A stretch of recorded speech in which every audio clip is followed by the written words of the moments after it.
All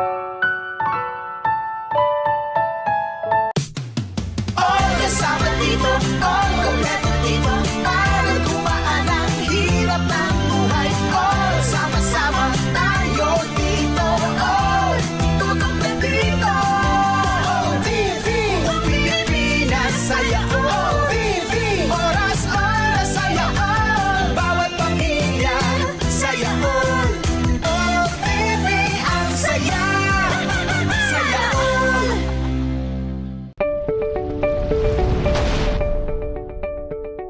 This is AMBS Channel 2, a commercial TV station operating under permit number BSD-0126-2022, valid until the 6th of July 2023.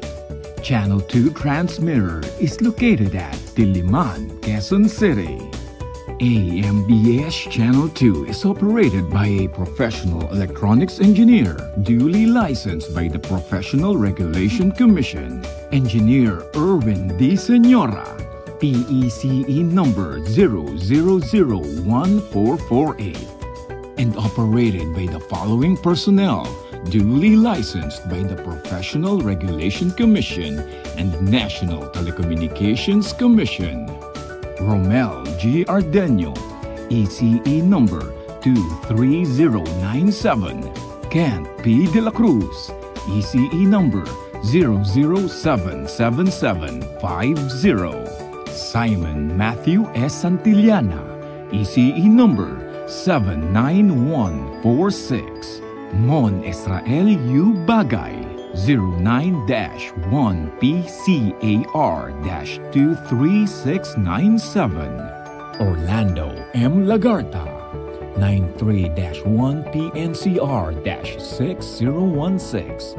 Jose P. Buban, 94-1PV-8960.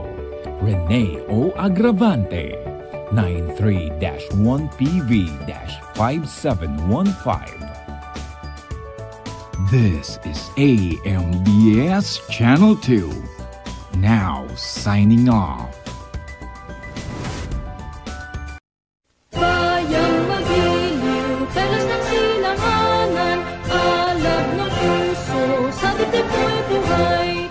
Lutang hirang, buyang ka ng magiging, sa manlulupig, di ka pasisigaw. Sa dagat at bundok, sa simoy at sa langit mong bukaw, may dilag ang tula at awit sa paglayang minamahal. Ang kislap ng wataw at mo'y tagumpay na nagdinigling. Ang bituin at araw niya kailan pa may di magdidilim. Lupa ng araw ng